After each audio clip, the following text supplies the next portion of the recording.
Hello, good evening to all of you.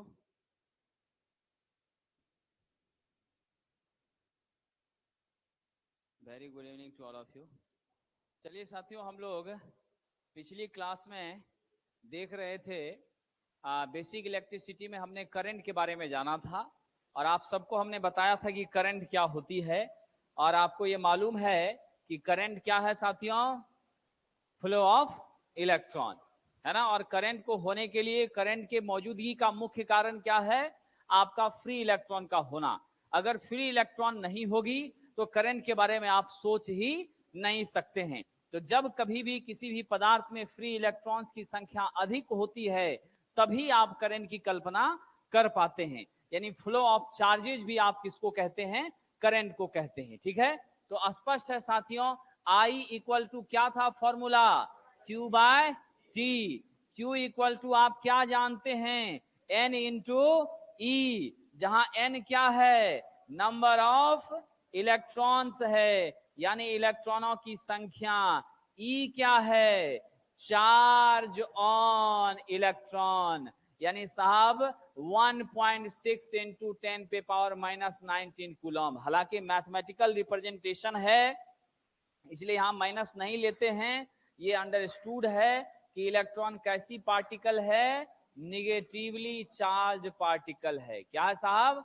Negatively charged particle है यह, इसमें कोई शक नहीं है। ठीक, तो अल्टीमेटली जब इसका यूज करें, Q बराबर NE का यूज करें तो I इक्वल टू क्या लिख सकते हैं साहब?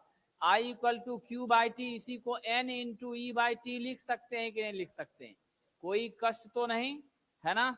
चलिए, अब यहां से आप बहुत सारे रिलेशन निकाल सकते हैं। I इंटू टी बराबर क्या हो गया? Q, है कि नहीं है? आपको कोई भी ऐसा चीज दिया रहे, T निकालना हो, Q निकालना हो, I निकालना हो, कोई भी दो चीजें मालूम है तीन में से, तो आप आराम से ऊपर नीचे आगे पीछे करके कैलकुलेट कर लेंगे। ठीक है, चलिए अब हम यहां पर बात करने वाले हैं कि फ्लो ऑफ चार्जेस को हम कहते थे करंट, और फ्लो ऑफ इलेक्ट्रॉन्स को भी हम क्या कहते थे? करंट। या डिस्ट्रीब्यूशन ऑफ चार्ज को भी हम क्या कहते हैं? करंट कहते हैं। यानी समय के साथ आवेश का बंटवारा, आवेश का वितरण भी क्या कहलाता है? करंट कहलाता है। तो ये सारे कई हमारे डेफिनेशंस करंट से संबंधित हैं। अब हम यहाँ पे चर्चा करेंगे करंट कितने प्रकार का होता है। तो साथियों, मुख्य रूप से हमारी जो इलेक्ट्रिक करंट है वो दो प्रकार की है, एक दिष्ट धारा और दूसरी प्रत्यावर्ती धारा, अल्टरनेटिंग करंट। ठीक है, चलिए विद्यार्थी जी, आपको एक छोटी सी जानकारी दे दें कि अब आपको पीडीएफ निकालने की आवश्यकता नहीं है। ठीक है, हम आपको क्लास में पढ़ाएंगे और बुक आपके पास मौजूद रहेगा। आप बुक की मदद से घर में पढ़िए। नोट्स बनाने की भी अब आपको जरूरत नहीं है। आप हमसे पढ़िए, कंसेप्ट को समझिए, समझ करके घर जा करके बुक को अपना स्टडी करिए। जैसे आप 10th से पहले लाइन बाय लाइन किताब को पढ़ते थे, ठीक उसी तरह से। और उसमें क्वेश्चंस बहुत ज्यादा हैं, जरा सा आप दिखाइएगा। वॉल्यूम 1, वॉल्यूम 2 जो है वो सोमवार आज है, बुध या बृहस्पतिवार तक वॉल्यूम 2 मार्केट में आ जाएगी। ठीक है, और बहुत कंफ्यूजन है, जरा दिखाइए विद्यार्थी जी एक बार। तो कंफ्यूजन रहता है छात्रों को, चाहे आप Bihar state power holding company के लिए, ये बुक है जो आपकी मिल रही है, मार्केट में आ चुकी है। इसमें आपको 20 चैप्टर्स हैं और 20 चैप्टर्स वॉल्यूम 2 में हैं। ठीक है, तो वॉल्यूम 1 में जो 20 चैप्टर्स है, जरा मैं उसका नाम आपको बता देता हूं। इसमें सबसे पहले तो ट्रेड का परिचय है, सुरक्षा और स्वास्थ्य है, फिर इलेक्ट्रीशियन हैंड टूल है, फिर आपकी basic knowledge of electricity chapter 3 जो अभी आपका चल रहा है। तो जब आप चैप्टर 3 में जाते हैं, तो आइए हम चैप्टर 3 में पहुंचते हैं साथियों। तो चैप्टर 3 को जब आप देखेंगे तो मुझे लगता है कि यहाँ पर काफी क्वेश्चंस हैं, लगभग 500 591 क्वेश्चंस हैं चैप्टर 3 में। ठीक है, मतलब जितना पॉसिबल क्वेश्चन संभव है, हर एक स्तर का क्वेश्चन इसमें डाला गया है, जिससे इससे टफेस्ट क्वेश्चंस आपको परीक्षा में पूछा नहीं जा सकता है। समझे कि नहीं? और अल्टीमेटली टोटल के टोटल 5000 क्वेश्चंस हैं। सबसे पहले हमने टोटल इंपोर्टेंट फॉर्म्स को इसमें दे दिया है। ठीक है, फुल फॉर्म्स दे दिया है, फिर आपको जो जितने फॉर्मूले होते हैं, इंपॉर्टेंट फॉर्मूले इस पूरे सब्जेक्ट्स में, वो सारे फॉर्मूले का कलेक्शन, डाटा का कलेक्शन दे दिया है। वॉल्यूम 2 जो आ रही है उसमें हमने यूनिट्स को दिया है, ठीक है। उसमें हमने क्या किया, जितने भी आपके इंपॉर्टेंट टर्म्स हैं, जैसे फ्लक्स है उसका ऐसा यूनिट क्या है, जैसे आपकी फ्लक्स डेंसिटी है, बच्चे ये भूल जाते हैं। जैसे हमारा ये लैंप हो गया, फ्लोरोसेंट लैंप, उसका जीवन काल कितना है, वो कितनी इफिशिएंसी का होता है, ये सब चीज एक जगह आपको नहीं मिल रहा है, आप पढ़ते हैं भूल जाते हैं। उस तरह की चीजों को यहाँ तो फॉर्मूला दिया, उसमें हम देने वाले हैं उस तरह की चीजों का कलेक्शन। हमारे वाट मीटर में 2 कॉइल होता है, एक का नाम पोटेंशियल है, एक का करंट कॉइल है, ठीक है। पीसी में कम टर्न, सीसी में ज्यादा टर्न। इस तरह की जो बेसिक कंसेप्ट्स हैं, वो चीजें जो आपको क्विक रिवीजन के लिए इंपॉर्टेंट होंगी, वो हम उसमें डाल रहे हैं, ठीक है। तो इसमें तो आपका बेसिक इलेक्ट्रिसिटी अभी चल रहा है, उसको आप पढ़ेंगे। अब प्लस इसमें 2 पन्ने की थ्योरी नहीं है, जब आप देखेंगे तो आपको महसूस होगा कि थ्योरीज का भी जो कलेक्शन है वो काफी ज्यादा किया गया है, एक एक बातों को रखा गया है ताकि आपको कुछ भी चीज ना छूटे। ये चाहे डिप्लोमा के बच्चे हों, चाहे बीटेक के हों या आईटीआई के हों, सभी को यह किताब पढ़ने की आवश्यकता है। चौथा चैप्टर है इलेक्ट्रिक मटेरियल, ठीक है। 5वां है अंडरग्राउंड केबल। 6ठा है सोल्डरिंग और ब्रेजिंग, ठीक है। 7वां है डोमेस्टिक इलेक्ट्रिक अप्लायंसेस। 8वां है कैपेसिटर। 9वां है अल्टरनेटिंग करंट। 10वां है पॉलीफेज इलेक्ट्रिक सिस्टम। 11 है मैग्नेटिज्म एंड इलेक्ट्रोमैग्नेट। 12 है मेजरिंग इंस्ट्रूमेंट। फिर 13 है ट्रांसफॉर्मर वाइंडिंग। 14वां है ट्रांसफार्मर। 15 है 3 फेज इंडक्शन मोटर। 16 है फ्रैक्शनल हॉर्स पावर मोटर यानी सिंगल फेज इंडक्शन मोटर। 17वां है अल्टरनेटर। 18 synchronous motor. 19 है कन्वर्टर। अब 20 में डीसी और AC machine and armature winding है। उसके बाद फिर आपका 21 से इधर है 40 तक। तो हमारे जो बिहार इलेक्ट्रिसिटी बोर्ड के सिलेबस हैं वो दोनों से टैली होते हैं, इसीलिए दोनों बुक आपको लेना है, और बाकी सभी के लिए भी दोनों लेना है। 40 चैप्टर हैं, इससे बाहर कुछ भी सिलेबस में हो नहीं सकता है, मैक्सिमम इतना ही हो सकता है, समझे कि नहीं। और उस वाले में भी 5000 क्वेश्चंस हैं, और जल्दी ही आपको 10,000 क्वेश्चंस का सॉल्यूशन की बुक भी आपके लिए आएगी, जिसमें हर एक क्वेश्चंस का डिटेल सॉल्यूशन दिया जाएगा। और 2500 न्यूमेरिकल्स का सॉल्यूशन आएगा, जिसमें हैवीएस्ट 2500 न्यूमेरिकल, सिर्फ न्यूमेरिकल चैप्टर वाइज सभी परीक्षाओं में पूछे गए, उसका भी सॉल्यूशन मिलेगा। और बिहार इलेक्ट्रिसिटी बोर्ड का बुक कंप्लीट है, लेकिन जैसे नोटिफिकेशन आता है उसी दिन आपको बुक मिलना शुरू हो जाएगा। जब तक नोटिफिकेशन नहीं आता है उसको होल्ड पे हम लोग रखे हुए हैं, जब नोटिफिकेशन आएगा उसके बाद वो आ जाएगी, टेक नॉन टेक दोनों के साथ में, ठीक है। तो आप लोगों को कल यहाँ दुकान में उपलब्ध हो जाएगा, मार्केट में मिलना शुरू हो गया है, ये आज ही खुला है इसलिए यहाँ भी नहीं आया है, कल से आ जाएगा तो आप लोग ले सकते हैं। पटना में 230 रुपए इसका प्राइस है, कहीं 215 में भी हो सकता है, कुछ बच्चे कहते हैं मिलता है, ठीक है।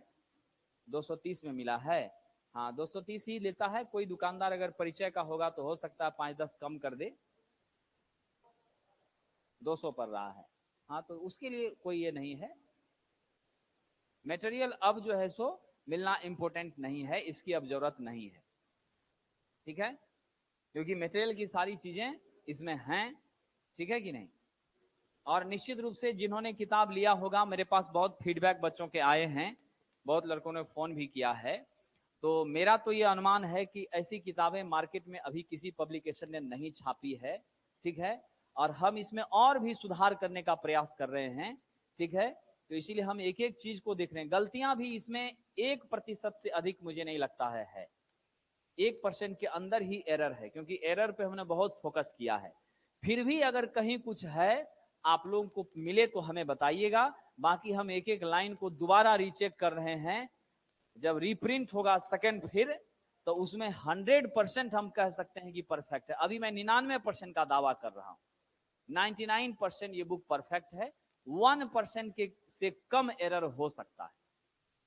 चलिए, बाकी आप लोगों को ये अच्छी लग रही है तो ये फीडबैक में जरूर बताइएगा, इसमें और क्या हम नया जोड़ें जिससे और बढ़िया हो, तो हम उस चीज को भी करेंगे, ठीक है।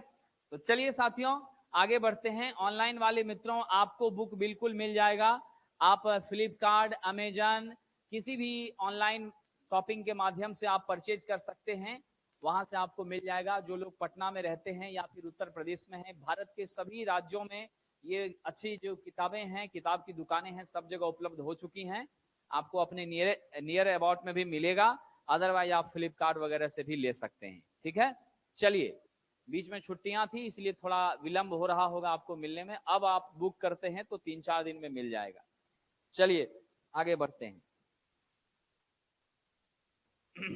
नेक्स्ट हम लोग बात कर रहे हैं टाइप्स ऑफ इलेक्ट्रिक करंट, यानी विद्युत धारा कितने प्रकार की होती है साथियों? 2 प्रकार की होती है। एक आपकी डायरेक्ट करंट, दूसरी आपकी अल्टरनेटिंग करंट। हम एक एक करके इसकी विशेषताओं के बारे में बात करेंगे साथियों। सबसे पहले हम बात करते हैं दिष्ट धारा के बारे में, डायरेक्ट करंट के बारे में। ठीक है, चलिए।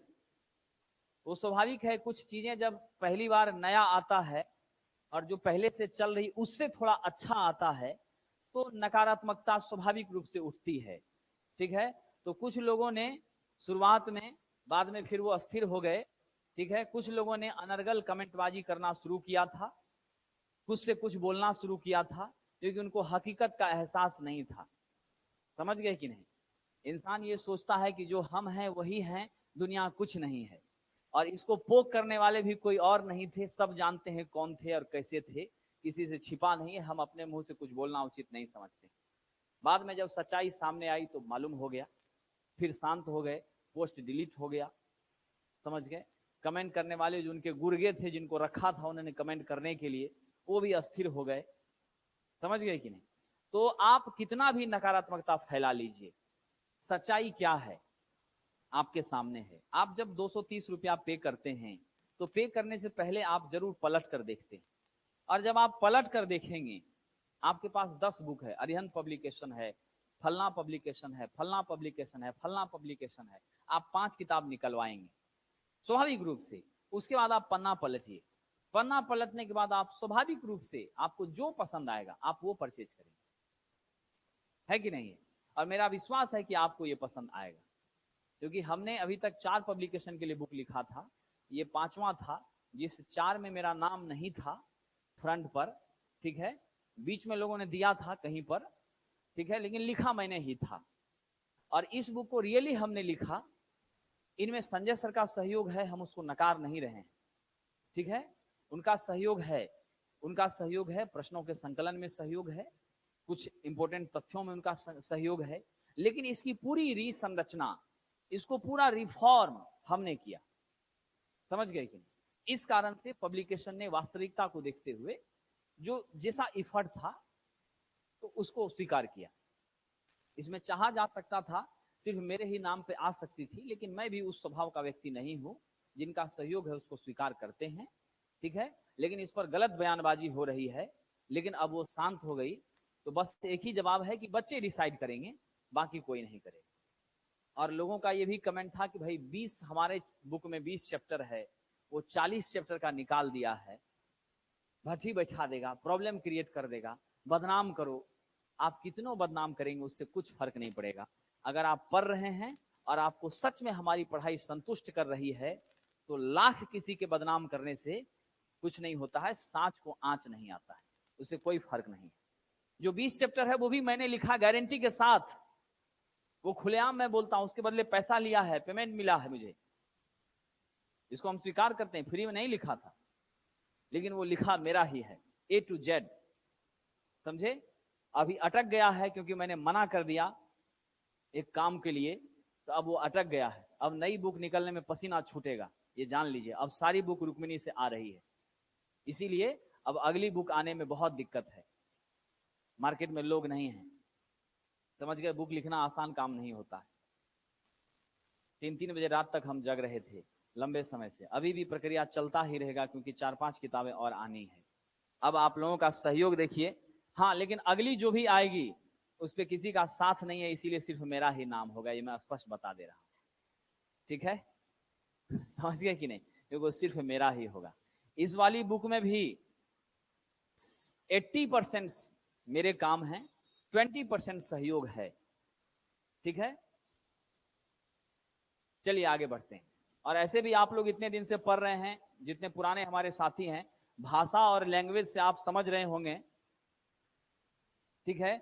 जो पुराने भी बच्चे हैं जो 2018 में भी पढ़े होंगे, भाषा और लैंग्वेज बताती है कि किसकी और कहां से निकल रही है, उसको भी प्रमाण देने की जरूरत नहीं है, समझे। क्योंकि एक एक लाइन को तोड़ना ये मेरा संस्कृति है, शुरुआत से ही, पहले दिन से हम यही चल रहे हैं। और आपको यहां भी वही दिख रहा है, एक एक लाइन टूटा हुआ है, अस्मरणीय तथ्य आपको सेपरेट किया हुआ है, फॉर्मूले को हमने एजम्पशन किया, तो ये मेरा ही टेक्निक है, ये स्पष्ट झलकता है। इसीलिए अब सब ठीक हो गया है, अब वो सब बातें नहीं रही। चलिए आगे बढ़ते हैं। होता है, वो नेटवर्क का प्रॉब्लम हो सकता है क्योंकि आज मौसम खराब है ना, इस वजह से।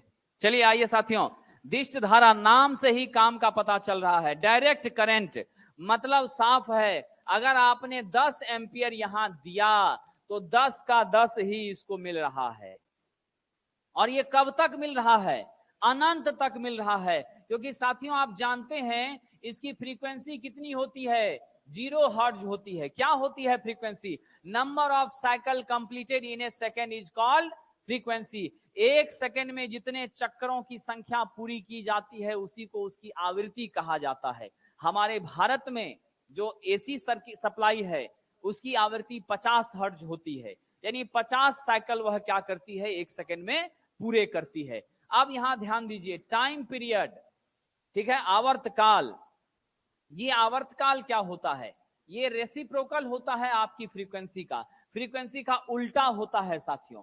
तो जो उल्टा होता है तो 1/0 करेंगे। आपका जन्म आर्यभट्ट की धरती पर हुआ है, इसका उत्तर आप क्या देंगे बताइए? अनंत हो जाएगा। यानी इसका टाइम पीरियड क्या है साथियों? अनंत। मतलब क्या हुआ? यदि हम 10 एम्पियर की डीसी सप्लाई, यदि हम 10 एम्पियर की डीसी सप्लाई लगातार इसको दे रहे हैं तो हम भले टी इक्वल टू अनंत तक बैठे रहें, यह हर जगह कितनी रहेगी? 10 ही रहेगी। टी इक्वल टू 5 सेकेंड पे भी 10 रहेगी, टी इक्वल टू 10 घंटा पर भी 10 ही रहेगी, और टी इक्वल टू 500 घंटा पर भी क्या रहेगी? 10 ही रहेगी। यानी समय के बदलने से इसके परिमाण पर कोई असर नहीं पड़ेगा, हमेशा यह क्या होगी? कांस्टेंट ही रहेगी, बदलाव नहीं होगा। इसीलिए इसको क्या कहते हैं? दिष्ट धारा कहते हैं। Concept clear? यानी ऐसी करंट, ठीक है, ऐसी करंट जिसके परिमाण समय के बदलने से नहीं बदलते हैं, हमेशा कांस्टेंट रहते हैं, उसे क्या कहते हैं? दिष्ट धारा कहते हैं। विद्यार्थी जी, दिष्ट धारा जो है ये आपका मैग्नीट्यूड और डायरेक्शन, इसका दोनों कांस्टेंट होता है, ना ही दिशा में बदलाव होता है, ना ही इसके डायरेक्शन में बदलाव होता है, और ना ही इसके परिमाण में बदलाव होता है। यानी 10 था तो 10 यहां है, और डायरेक्शन इसकी जैसी थी वैसी ही है, कोई फ्लक्चुएशन नहीं हो रहा है। यहां ध्यान दीजिएगा कि हमारी जो ये आपकी आउटपुट है,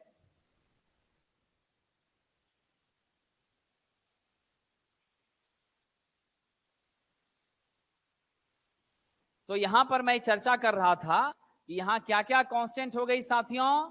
मैग्नीट्यूड कांस्टेंट हो गई, और आपके डायरेक्शन दोनों क्या हो गए? कांस्टेंट हो गए। ये दोनों नियत हैं, फिक्स हैं और कांस्टेंट है। मित्रों यहां पे ध्यान दीजिए, ये डीसी सबसे पहले तो आप लोगों ने अभी पीछे डीसी जनरेटर पढ़ा है, तो हमारी ये डीसी कहां से प्राप्त होती है? सेल से प्राप्त होती है। सिंगल जो रहता है उसे सेल कहते हैं, अगर एक से ज्यादा सेल है, उसका समूह है, तो क्या हो गई? बैटरी हो गई। विद्यार्थी, बैटरी से प्राप्त होता है, फिर आपका डीसी जनरेटर से प्राप्त होता है। लेकिन आप कहेंगे डीसी जनरेटर से डीसी आउटपुट में वोल्टेज और करंट प्राप्त होता है, इसमें कोई शक नहीं है। सत्यजीत कुमार, आकाश यादव जी, साउंड अब ठीक मिल रही है? जरा बताइए, कमेंट करके बताइए। सत्यजीत, अमित रंजन, आकाश यादव जी, आप लोगों को साउंड प्रॉपर मिल रही है? अब कोई दिक्कत तो नहीं है? जल्दी से कमेंट करके बताइए ताकि उसमें हम सुधार कर पाए। आइए आगे बढ़ते हैं साथियों। डीसी जनरेटर के बारे में एक खासियत आपको मैं बता दूं, आगे आपको पढ़ना है डीसी जनरेटर, बहुत सारे मित्रों ने पढ़ा भी है। तो डीसी जनरेटर जब आप पढ़ेंगे तो डीसी जनरेटर में आर्मेचर जो है हमारी, वहां पर एसी ही उत्पन्न होती है। क्या होती है आर्मेचर के पास? एसी ही उत्पन्न होती है। जो हमारा ईएमएफ इंड्यूस होता है उसका स्वभाव कैसा होता है? अल्टरनेटिंग ही होता है। लेकिन उस एसी को डीसी में बदलता कौन है? कम्यूटेटर। कौन बदलता है साथियों? कम्यूटेटर। तो आपके आर्मेचर के पास जो एसी वोल्टेज प्राप्त हुई उसको किसने चेंज किया? कम्यूटेटर ने चेंज किया। किसने चेंज किया? कम्यूटेटर ने। और कम्यूटेटर ने एसी को किसमें बदल दिया? डीसी में। और तब आपको आउटपुट में क्या मिलती है साहब? डीसी वोल्टेज और करंट मिलती है। ठीक है, ये कम्यूटेटर क्या है? सामान्य रूप से आप ध्यान रखिए, ये कम्यूटेटर एक मैकेनिकल रिएक्टिफायर है। जिस तरह से हमारे इलेक्ट्रॉनिक सर्किट में रिएक्टिफायर होते हैं, वह एसी को डीसी में बदलते हैं, ठीक उसी प्रकार से यह भी एक रिएक्टिफायर ही है, लेकिन ये मैकेनिकल है क्योंकि ये रोटेट कर रहा है। और इसकी डिजाइन ऐसी है, इसमें कोई भी हमने डायोड, ट्रांजिस्टर, थायरिस्टर, थायोड किसी चीज का प्रयोग हमने नहीं किया है। ये आपकी अरेंजमेंट, इसकी बनावट कैसी है? मैकेनिकल बनावट है और ये रोटेशन पर भी रहती हैं। इस वजह से इसका नाम क्या दिया हमने? मैकेनिकल रिएक्टिफायर दिया। तो याद रखेंगे, commutator is a type of mechanical rectifier which has ability to convert AC into DC and especially arranged with DC series motor, DC shunt motor, DC compound motor, सभी तरह के मोटरों में, सभी तरह के जनरेटरों में, सब जगह यह लगा होता है। समझ गए? यानी डीसी मशीन में निश्चित रूप से कम्यूटेटर लगा होता है, लेकिन एसी में इसकी जरूरत नहीं है। एसी मशीन में यह लगा नहीं होता है। साहब आपको मैं बता दूं कि हमारी जो डीसी है इसका प्रयोग हम वैसे जगहों पर करेंगे जहां पर आपको लगातार एक नियत मात्रा में करंट या वोल्टेज चाहिए। तो लगातार कांस्टेंट वोल्टेज कहां चाहिए? बैटरी चार्जिंग के दौरान। जब आप बैटरी चार्जिंग करते हैं उस समय वोल्टेज का फ्लक्चुएशन होना आपके चार्जिंग के लिए अच्छा नहीं माना जाता है। एक कांस्टेंट वोल्टेज पर अगर हम उसको चार्ज करते हैं तो चार्ज भी लंबे समय तक टिकता है, चार्ज भी जल्दी होता है, प्लस जिस डिवाइस को चार्ज कर रहे हैं उसकी भी इफिशियंसी अच्छी रहती है, वह टिकता ज्यादा है, बैटरी भी खराब कम होती है। ये सारे खासियत होते हैं, इसीलिए हम बैटरी चार्जिंग में इसका प्रयोग करते हैं। इलेक्ट्रोप्लेटिंग मैंने चर्चा किया था, ये सुपेरियर मेटल का लेप इंफीरियर मेटल पर लगाना क्या कहलाता है? इलेक्ट्रोप्लेटिंग, विद्युत लेपन। यानी आप चांदी के जेवर पर सोने का पानी चढ़ाते हैं, तो चांदी के जेवर पर जो सोने का पानी चढ़ाते हैं लगता है बिल्कुल सोने का ही बना हुआ है। तो ये प्रक्रिया क्या कहलाती है? इलेक्ट्रोप्लेटिंग कहलाती है। ठीक है, अब यहां पे ध्यान दीजिए। तो इलेक्ट्रोप्लेटिंग में, आर्क वेल्डिंग में, बैटरी चार्जिंग में, इलेक्ट्रॉनिक उपकरणों में हम क्या करते हैं? डीसी का ही प्रयोग करते हैं। ठीक है, अजीत कश्यप जी, डीआरडीओ का बैच ऑनलाइन में 6 से 7 में और 8 से 9 में चलता है, लेकिन आज 6 से 7 और 7 से 8 में ही ऑनलाइन क्लासेस चलेंगी। ठीक है, 8 से 9 वाली क्लास आज सस्पेंड रहेगी, इसलिए आप अभी से लेकर 8 बजे तक कंटिन्यू हमारे साथ बने रहिए। डीआरडीओ की क्लासेस 2 घंटे चलती है। अभी आपका बेसिक इलेक्ट्रिसिटी और 7 से 8 में आपका डीसी मोटर चल रहा है, और जैसे डीसी मोटर होगा तो पावर सिस्टम वहां शुरू हो जाएगा, और यहां बेसिक इलेक्ट्रिसिटी के बाद अगला चैप्टर एसी चलेगा। ठीक है, एसी चलेगा, सिंगल फेज, तब 3 फेज, तब जाकर के बाकी चीजें होती रहेंगी। आइए साथियों, आपको मैंने अभी चर्चा कर दिया, डीसी करंट की आवृत्ति कितनी होती है साहब? 0 होती है। इसका टाइम पीरियड कितना होता है? अनंत होता है। मतलब अनंत काल तक इसके मान में कोई बदलाव नहीं होता, हमेशा कांस्टेंट होती है। ठीक है, तो चलिए हम लोग आगे बढ़ते हैं विद्यार्थी जी। अब यहां पर अल्टरनेटिंग करंट है। ठीक है साथियों, डीआरडीओ में पूरा सिलेबस पूछा जाता है।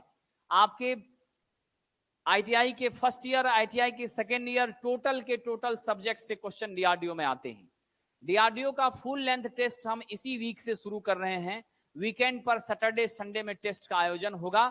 80 क्वेश्चन आपको फुल का फुल मिलेगा, और उन 80 क्वेश्चन के लिए आपको 60 मिनट का समय दिया जाएगा, क्योंकि 90 मिनट का समय वहां पर मिलता है, और वहां पर 120 क्वेश्चन होते हैं, 40 नॉन टेक होते हैं। तो हम नॉन टेक को नहीं रख रहे हैं, सिर्फ 80 टेक रख रहे हैं, जो मिसलेनियस पूरे सिलेबस से पूछा जाएगा। और ये 80 क्वेश्चन का टेस्ट आपको सैटरडे संडे में आयोजित होगा, और उसी दिन उसका डिस्कशन होगा। टाइम लिमिटेड 60 मिनट, और आपको 60 मिनट में सारे क्वेश्चंस के सॉल्व करके देने हैं और उसके बाद आपको आंसर बताएंगे, फिर उसका सॉल्यूशन करवाएंगे। ठीक है, ये चीजें होंगी सैटरडे संडे में, वीकेंड में ये होंगी इसी सप्ताह से। ऑफलाइन में इसके लिए फी अलग है, ऑनलाइन के लिए इसके लिए फी अलग है। ऑनलाइन कोर्स ऑनलाइन पर अवेलेबल हो चुका है। ठीक है, ऑफलाइन के लिए आप लोगों को कल नोटिस मिल जाएगा। आइए साथियों, तो हमारी जो अल्टरनेटिंग करंट है, जस्ट उसके बाद दूसरा डीसी करंट के बाद, तो अल्टरनेटिंग के नाम से ही पता चल रहा है इसका स्वभाव कैसा होगा, अल्टर करने वाला होगा, अल्टरनेट होगी। मतलब क्या क्या अल्टरनेट होगी साथियों, दो ही चीज बदल सकती है, या तो मैग्नीट्यूड बदलेगा या नहीं तो क्या बदलेगी, डायरेक्शन बदलेगी। यानी ना इसकी दिशा निश्चित होती है ना इसका मान निश्चित होता है, दोनों बदलता रहता है। किसके हिसाब से साथियों, टाइम के रिस्पेक्ट में। किसके रिस्पेक्ट में बदलता है, टाइम के रिस्पेक्ट में बदलता है। ठीक है, क्या होता है, टाइम के रिस्पेक्ट में बदलते रहता है। आइए साथियों आगे बढ़ते हैं। यहां पर ध्यान दीजिए, जिस भी करंट का परिमाण और दिशा एक नियत दर पर, एक फिक्स रेट पर क्या होती है, बदलती रहती है, उसे क्या कहते हैं, डायरेक्ट करंट नहीं, उसे अल्टरनेटिंग करंट एसी कहते हैं। यानी डीसी में मान बदलता नहीं था, इसमें मान बदलेगा। कैसे बदलेगा जरा देखिए।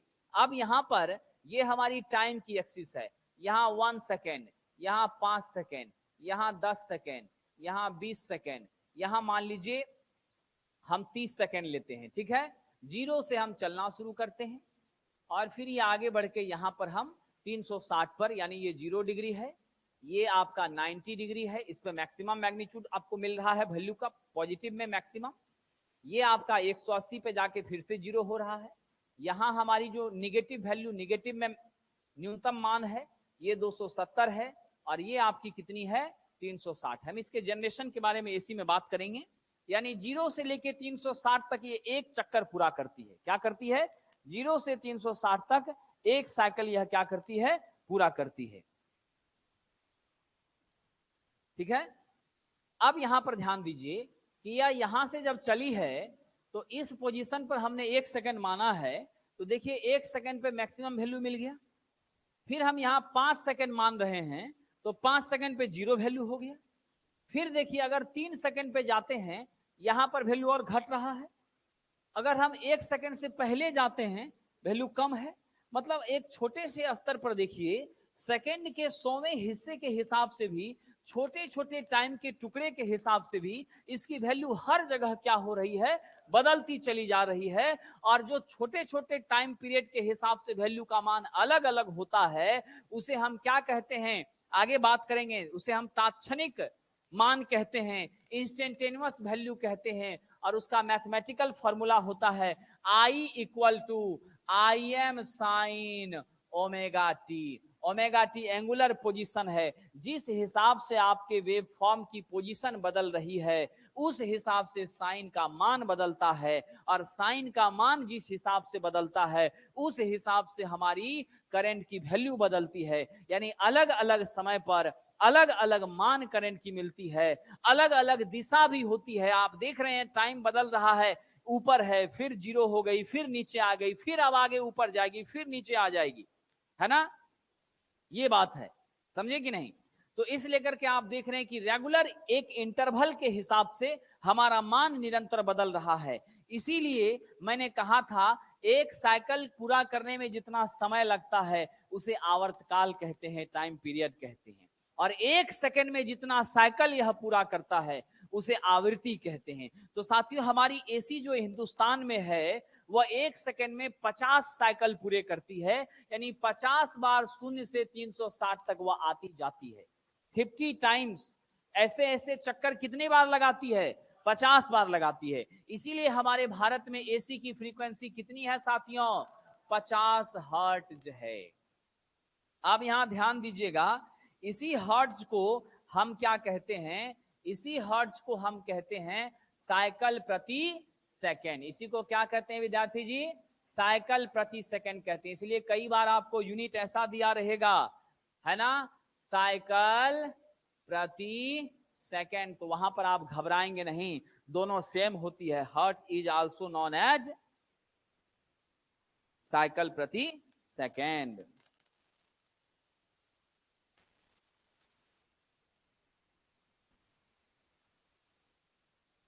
साथियों, यह बैच जो अभी चल रही है, इस बैच के माध्यम से आप भारत में होने वाले किसी भी तरह की परीक्षा जो ITI electrician, wireman, winder, instrument mechanic के छात्र दे सकते हैं, उन सारे तरह की परीक्षाओं के लिए यह बैच है। इसीलिए आप बेहिचक होकर के पढ़ाई करें, आप परेशान मत हो। आप जिस भी तरह की परीक्षा अपने जीवन में देने के लिए सोच कर आए हैं, वो सारे तरह की परीक्षाओं के बारे में इस बैच से पढ़ने से आपकी तैयारी हो जाएगी। इसके अलावा आपको कुछ पढ़ने की आवश्यकता नहीं है, सिर्फ आपको छोटा सा काम करना है, क्वेश्चन की प्रैक्टिस आपको खुद से करनी है, ठीक है। और यदि आप क्वेश्चन की प्रैक्टिस करना चाहते हैं तो हमारा ब्रह्मास्त्र टेस्ट सीरीज चलता है, 499 में ऑनलाइन मिलता है। 1 साल तक उसमें टेस्ट आयोजित होगी। एवरीडे 20 क्वेश्चन मोबाइल पर जाएगा और उसका डिस्कशन होगा, पीडीएफ मिलेगा।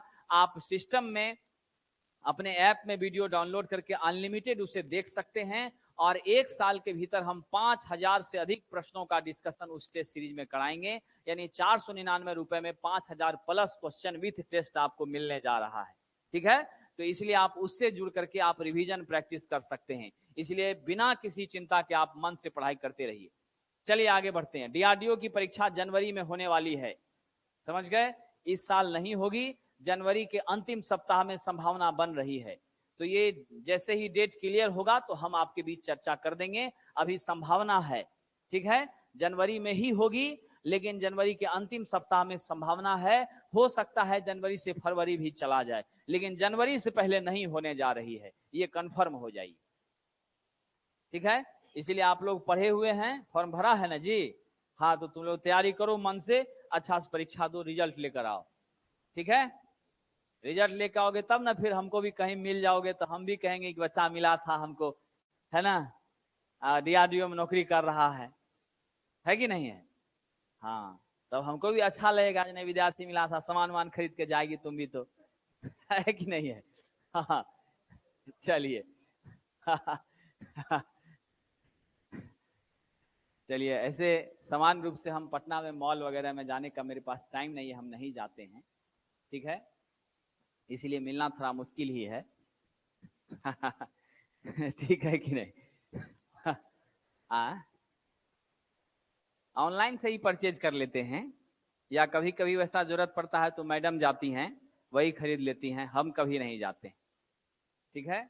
मैं पटना में लगभग मुझे 12 साल हो गया, और 12 साल में मैं पटना में कभी किसी हॉल में, मैं अपने जीवन में सिनेमा हॉल में ना के बराबर गया। एक मूवी देखी थी 3 इडियट, वो हमारे कॉलेज के माध्यम से कॉलेज ऑडिटोरियम में दिखाया गया था। बाकी सिनेमा हॉल में मैं आज तक गया ही नहीं, ठीक है। 3 इडियट थी, वो इंजीनियर्स पर आधारित कहानी थी, इस कारण हमारे कॉलेज का ऑडिटोरियम उसको चलाया गया था, तो इसलिए वो वहां पर देखा, ठीक है। चलिए, इसीलिए काम ही इतना है विद्यार्थी जी की बाकी चीज के लिए समय नहीं है। आगे बढ़ते हैं।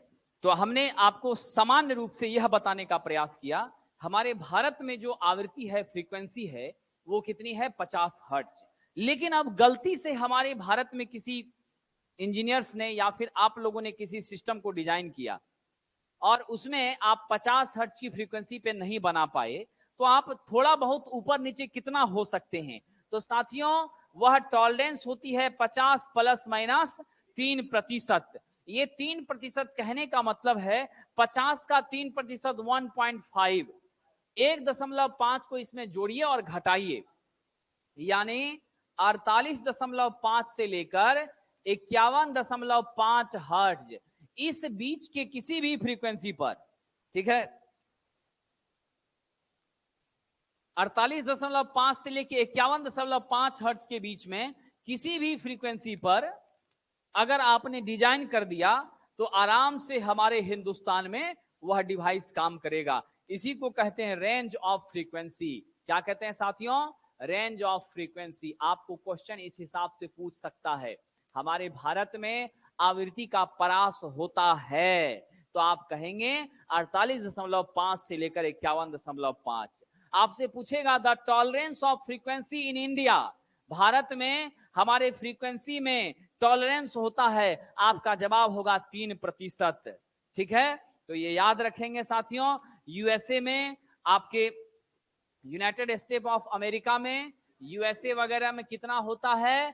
60 हर्ट्ज होता है। अब आपका सवाल होगा सर वहां 60 क्यों होता है? इसका सीधा जवाब है वहां पर एरर कम है। ठीक है, डस्ट पार्टिकल्स कम हैं, उनकी टेक्नोलॉजी हमसे ज्यादा स्ट्रांग है, इंप्रूव्ड है, इस वजह से उन लोगों ने यहां तक पहुंचा। उसके अल्टरनेटर की स्पीड 4800-5200 आरपीएम हो जाती है, हमारी 3500, 3600, 4200 अधिकतम हो पाती है।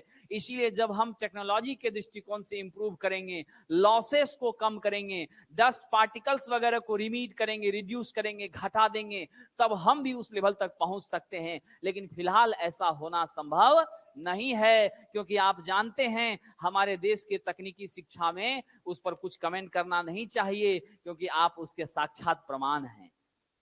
ठीक है कि नहीं? क्योंकि प्रैक्टिकल यहां 0 हो जाती है, थ्योरी यहां पर रहती है।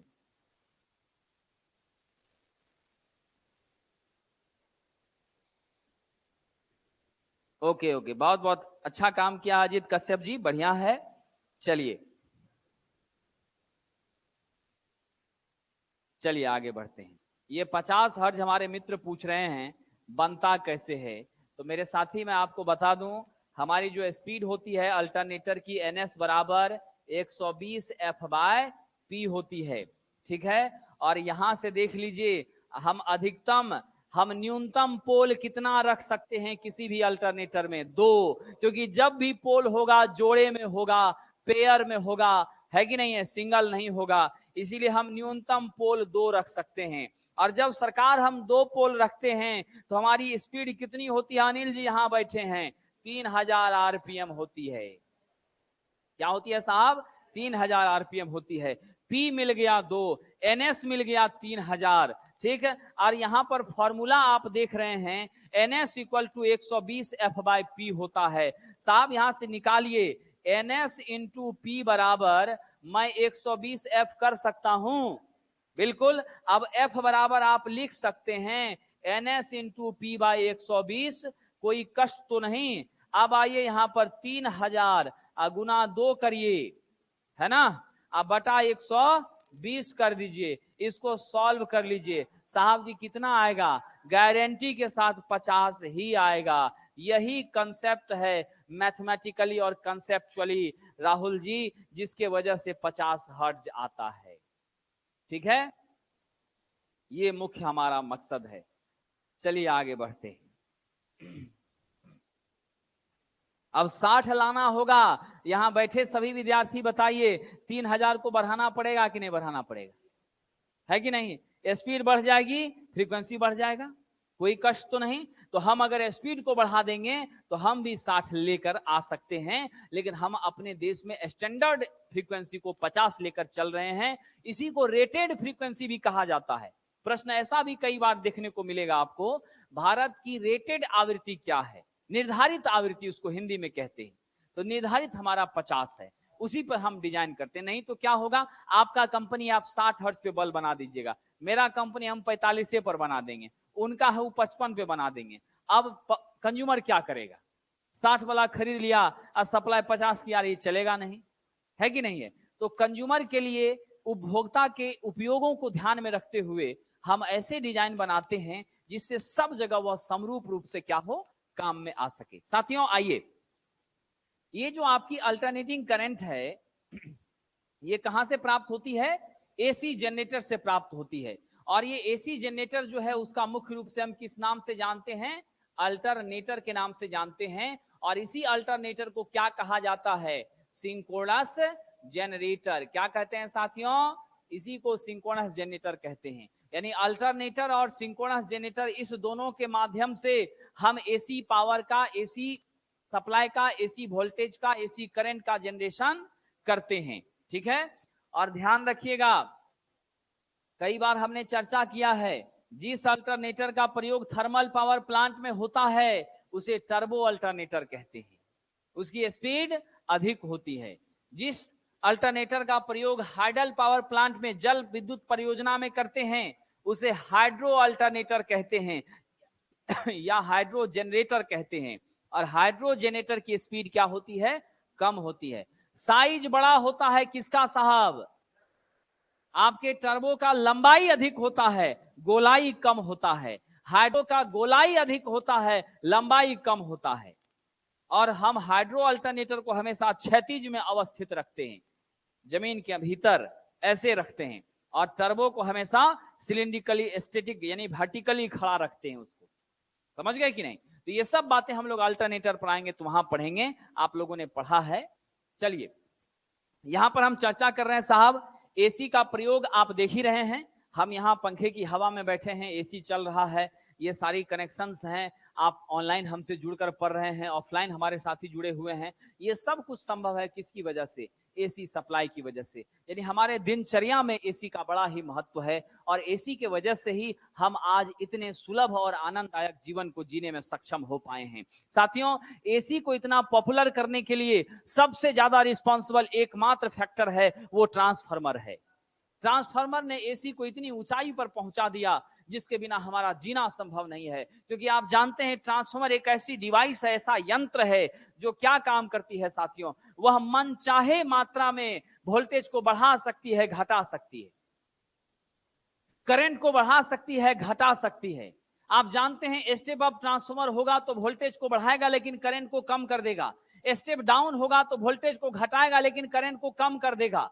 ये दोनों काम करता है। कभी ऐसा मत सोचिए कि स्टेप अप है तो सिर्फ वोल्टेज बढ़ा रहा है, करंट भी घटा रहा है। स्टेप डाउन है तो सिर्फ वोल्टेज घटा रहा है, करंट को बढ़ा रहा है। क्योंकि ये सबको मालूम है इनपुट का केवीए आउटपुट के केवीए के क्या होता है? समान होता है। You always remember that magnitude of V1 and I1 must be equal to magnitude of V2 and I2 in output side. इधर का V1 I1 उधर का V2 I2 समान रूप से क्या होना चाहिए? बराबर होना चाहिए। 5 गुना 3 बराबर 3 गुना 5। कोई कष्ट है क्या इसमें? 100% होगा, है कि नहीं है? चलिए, तो साथियों घरेलू प्रयोग में हम करते हैं, औद्योगिक क्षेत्र में प्रकाश के लिए, लाइटिंग के लिए करते हैं, हीट वगैरह के लिए, उष्मा के लिए, मैकेनिकल ऊर्जा को प्राप्त करने के लिए, सभी के लिए करते हैं। और आपने अभी फ्रीक्वेंसी के बारे में देख लिया, 50 हर्ट्ज और प्लस माइनस 3% का टॉलरेंस होता है।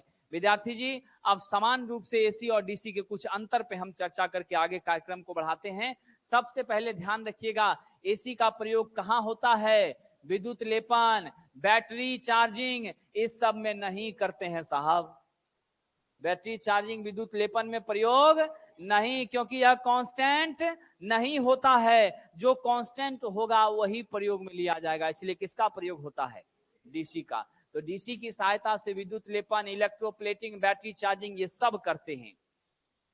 एसी को दूर तक भेजना सुविधाजनक होता है क्योंकि उसमें लॉसेस क्या होती हैं? कम होती है। लेकिन डीसी में विद्यार्थी जी, ठीक है, आपका जो डीसी है विद्यार्थी जी ध्यान रखिए, डीसी को दूर तक भेजना सुविधाजनक नहीं है क्योंकि उसमें ऊर्जा का लॉस क्या होता है? अधिक हो जाता है। ठीक है, लेकिन अब आपको एक नई जानकारी देते हैं, हमने इससे पहले दिन भी चर्चा किया था। अब हम लोगों ने HVDC का डिजाइन किया है, high voltage DC transmission design हमने किया है। और high voltage DC, low voltage DC कभी भी उपयुक्त नहीं है, लेकिन हाई वोल्टेज डीसी उपयुक्त है। और ये कैसे होती है? तो जनरेशन हमने एसी ही किया, और उस एसी को हमने किसके माध्यम से? मरकरी आर्क रेक्टिफायर की मदद से उसको हमने डीसी में बदल दिया। और डीसी में बदलने के बाद 2 ही तार चाहिए, कोरोना लॉस नहीं होगा, प्रॉक्सिमिटी लॉस नहीं होगा, आपका जो है क्या कहते हैं, कोरोना लॉस नहीं होगा, प्रॉक्सिमिटी नहीं होगा, स्किन इफेक्ट के कारण होने वाले लॉस नहीं होंगे।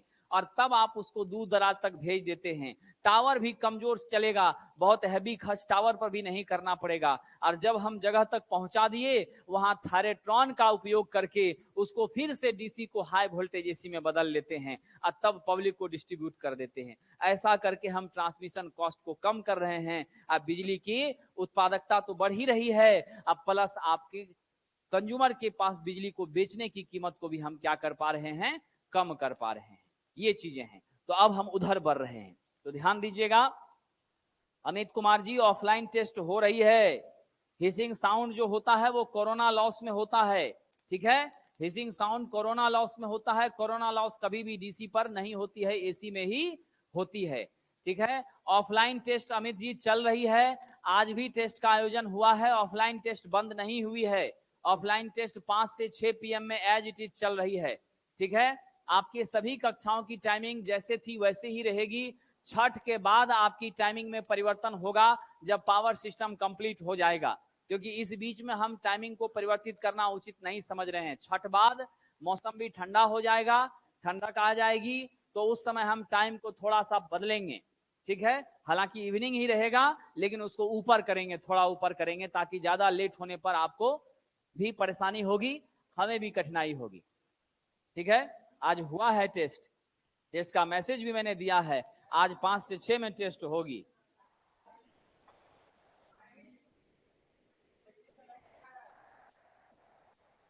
क्या लिखा है? अच्छा, नहीं होगा। अच्छा, वो लगता है ध्यान में नहीं रहा होगा।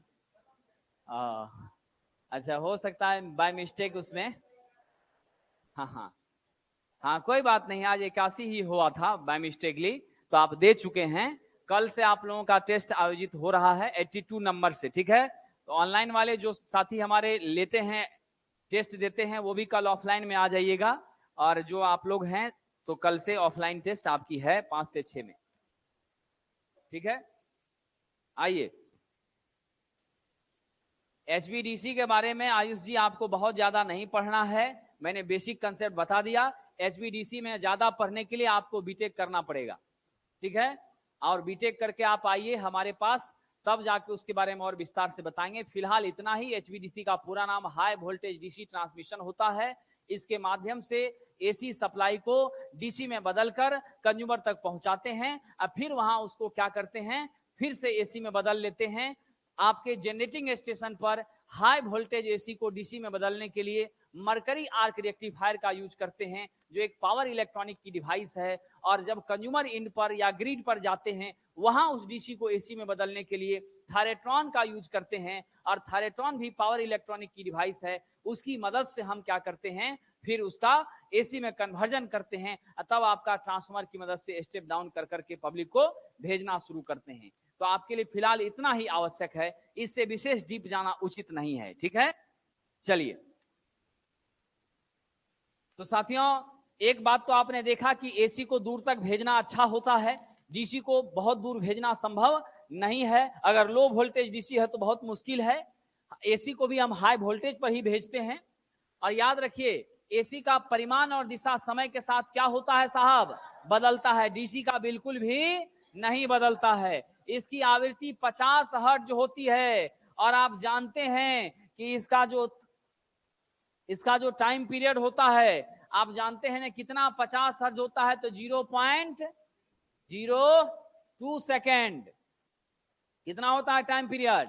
0.02 सेकेंड। 1/50 कर दीजिए ना सीधा सीधा।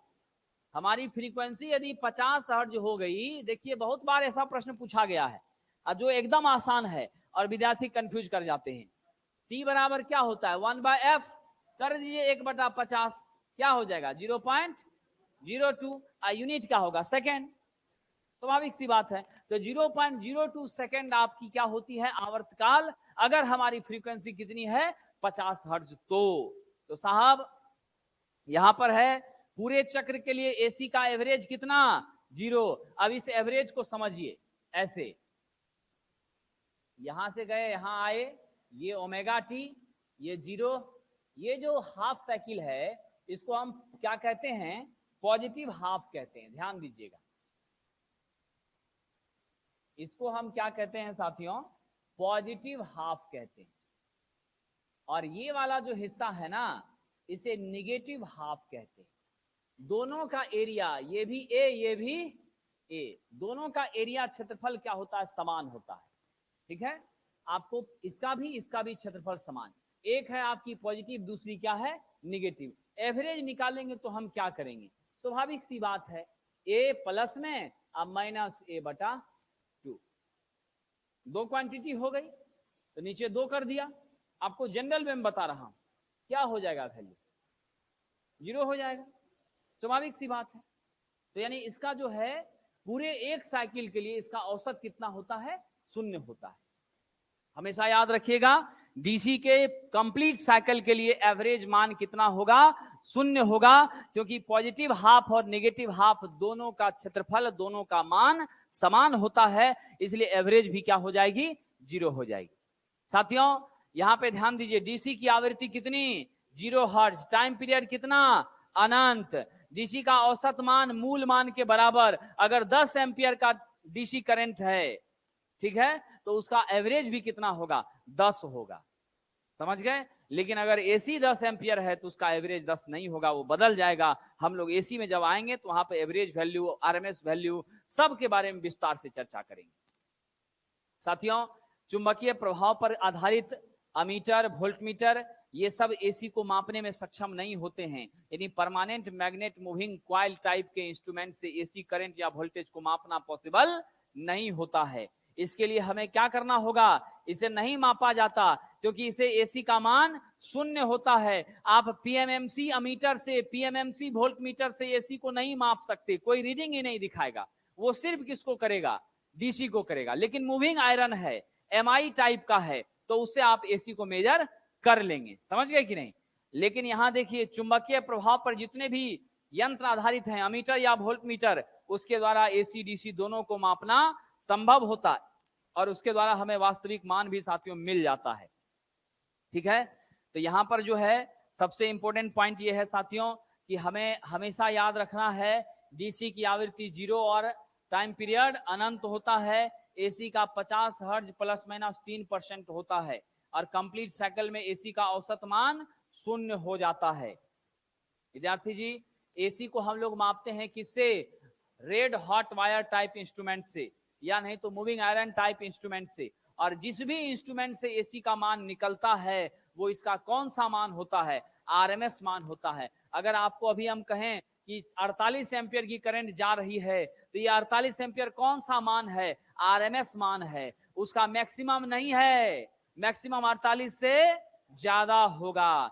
सदैव याद रखिएगा, आगे तो मैं बताऊंगा, लेकिन अभी याद रख लीजिए, औसत मान, आरएमएस मान और महत्तम मान, इस तीनों में सबसे ज्यादा कौन होता है? महत्तम होता है। सबसे ज्यादा किसकी वैल्यू? महत्तम की, मैक्सिमम वैल्यू, पीक वैल्यू, ये सबसे अधिक होता है। ठीक है, आरएमएस मान महत्तम से सदैव कम होता है। समझ गए कि नहीं? इसलिए अगर महत्तम मान निकालेंगे तो वैल्यू चेंज हो जाएगी। साथियों रेड हॉट वायर एमीटर से डीसी को मापना संभव नहीं है। एसी बैटरी में संचयित नहीं कर सकते, यानी एसी को बैटरी में जमा करके रखना संभव नहीं है। जमा करके किसको, स्टोर करके किसको रखते हैं? स्टोर करते हैं डीसी को। ठीक है, एसी पर ही ट्रांसफार्मर चलता है, ट्रांसफार्मर डीसी पर कभी भी नहीं काम करता है। अगर डीसी दे देते हैं ट्रांसफार्मर को तो ट्रांसफार्मर क्या होगा? जल जाएगा। समझ गए कि नहीं? लेकिन अगर आपकी जिद है हम 10 मिनट तक चलाना चाहते हैं, तो आप क्या कीजिएगा? आप प्राइमरी के तरफ जिसमें सप्लाई दे रहे हैं हाई वैल्यू का रजिस्टर जोड़ दीजिए और तब सप्लाई दे दीजिए। इससे क्या होगा? वह हाई वैल्यू की रजिस्टर करंट को जाने नहीं देगी, बहुत कम करंट आपके प्राइमरी वाइंडिंग में सर्कुलेट करेगी। उस कम करंट की वजह से होने वाला लॉस कम होगा, जिस वजह से कुछ समय तक आपका ट्रांसफार्मर टिका रहेगा, जलेगा नहीं, आउटपुट तो कुछ नहीं ही मिलेगा। समझे? तो आप ऐसा कर सकते हैं, 15-20 मिनट तक आप अगर ट्रांसफार्मर को डीसी पे ऑपरेट करना चाहते हैं, तो बिना आउटपुट के देखना चाहते हैं, तो आप हैवी रजिस्टर को, हाई वैल्यू रजिस्टर को जोड़ के सप्लाई दे दीजिए। वो थोड़ा सा मेंटेन रहेगा, कुछ समय तक टिकेगा, आपका जो है मन खुश हो जाएगा। साथियों एसी को डीसी में बदलने के लिए किसका प्रयोग? रेक्टिफायर का प्रयोग करते हैं। और आपने देखा था डीसी जनरेटर में एसी को डीसी बदलने के लिए किसका प्रयोग? कम्यूटेटर, दिक् परिवर्तक इसको हिंदी में कहते हैं, कम्यूटेटर, है ना। और डीसी को एसी में बदलने के लिए इन्वर्टर। डीसी को एसी में बदलने के लिए कौन सा साहब? इन्वर्टर। आपने देखा ना, यहां पर भी आपका लगा हुआ है, ये हमारी बैटरी है नीचे, और उसको हमने क्या किया है? इन्वर्टर के माध्यम से कन्वर्ट करने का काम करते हैं एसी में। और फिर जब लाइट अगर कट जाती है तो एसी सप्लाई से ये सारे इंस्ट्रूमेंट संचालित हो रहे हैं। ठीक है, तो इस लेकर के आपका, अब यहीं पे एक छोटी सी बात समझिए, डीसी को एसी में बदला किसने? डीसी को एसी में बदला इन्वर्टर ने, और एसी को डीसी में बदला रिएक्टिफायर ने। ऐसा यंत्र जो रिएक्टिफायर का भी काम करेगा और इन्वर्टर का भी काम करेगा, यानी डीसी को एसी में भी बदल देगा, एसी को डीसी में भी बदल देगा, जब जैसी इच्छा होगी वैसा कर देगा, उसका क्या नाम है? कन्वर्टर। उसको क्या कहते हैं? कन्वर्टर। यानी कन्वर्टर में इन्वर्टर और रिएक्टिफायर दोनों के गुण होते हैं, समझ गया ना? इसीलिए उसको क्या कहते हैं? कन्वर्टर। वह डीसी को एसी में भी बदल सकता है, एसी को डीसी में, दोनों यूनिट उसमें साथ काम करते हैं, समझ गए? आपको जब जैसे बदलना है वैसे आप कर लीजिए। चलिए आगे बढ़ते हैं युवा साथियों। अब हमारे पास आ गया पोटेंशियल डिफरेंस, विभवांतर, जिस पर हम अभी चर्चा करेंगे। सबसे महत्वपूर्ण बात है, आपका यहां पर कोई पॉइंट है, एक पॉइंट यहां है, इसका नाम हमने ए माना, इसका नाम हमने क्या माना? बी माना। अब इसकी वोल्टेज VA है साहब, इसकी वोल्टेज क्या है? VB है। तो ये दो पॉइंट के बीच, किसी भी इलेक्ट्रिकल सिस्टम के दो टर्मिनल के बीच, आपका टर्मिनल 1 टर्मिनल 2, ठीक है, उसके बीच जो वोल्टेज का अंतर होता है, वहां के वोल्टेज और यहाँ के वोल्टेज में, उसी को क्या कहते हैं? विभवांतर, पोटेंशियल डिफरेंस कहते हैं। यानी difference in potential between two points is known as potential difference. दो पॉइंट पर मौजूद पोटेंशियल में जो डिफरेंस होता है उसे क्या कहते हैं? पोटेंशियल डिफरेंस कहते हैं। तो आपके पास दो पॉइंट था ए और बी, ए का पोटेंशियल VA, बी का पोटेंशियल VB। साथियों पहली कंडीशन ऐसी है, VA ग्रेटर है किससे? VB से। अब देख लीजिए, जब VA बड़ा है VB छोटा है, तो आपका इसके बीच का पोटेंशियल डिफरेंस VAB कितना होगा? VA माइनस VB हो जाएगा, है ना? और आपकी करंट किधर से किधर जाएगी? आपको तो याद हो चुका होगा, current always follow from higher potential to lower potential. Current हमेशा उच्च विभव से निम्न विभव की ओर जाती है। युवा साथियों, उच्च विभव कौन है? VA। निम्न कौन है? VB। तो किधर से किधर जाएगी? आई आपकी A से B की तरफ जाएगी। जीवन भर याद रखना, to flow of electric current it must be necessary that there is potential difference situated।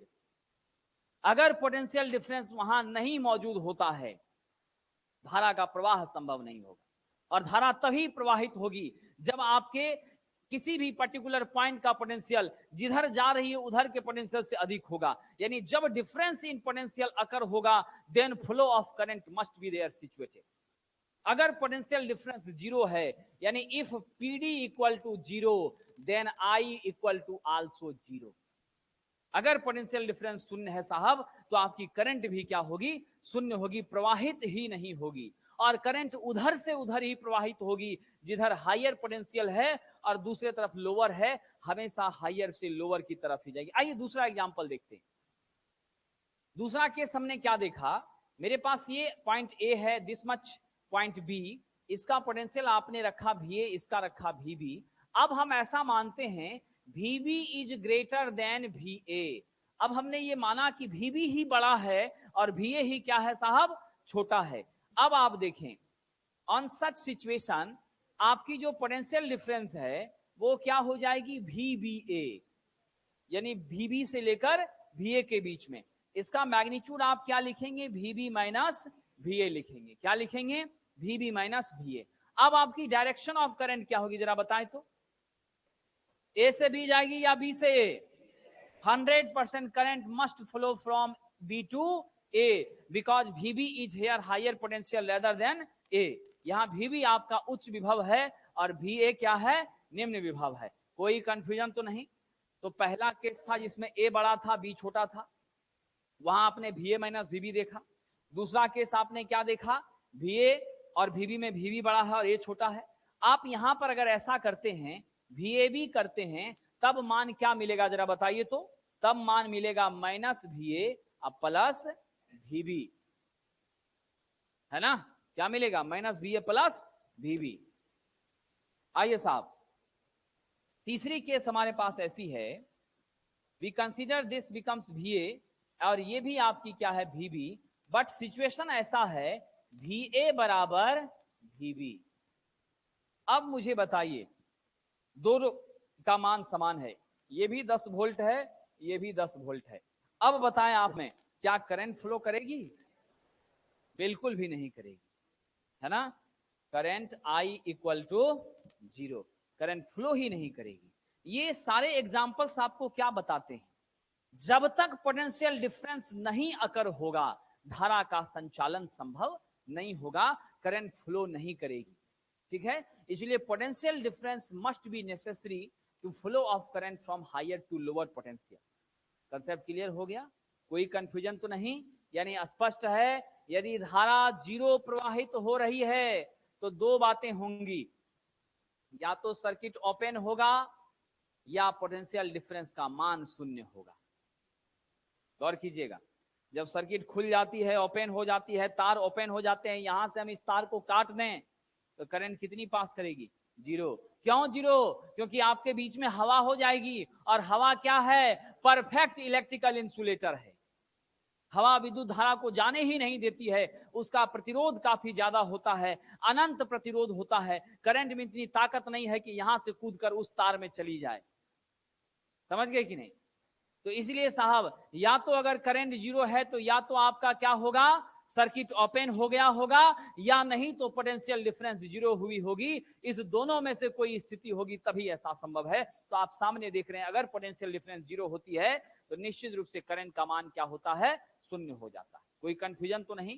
Concept clear है? दिक्कत तो नहीं हो रहा है विद्यार्थी जी? चलिए आगे बढ़ते हैं।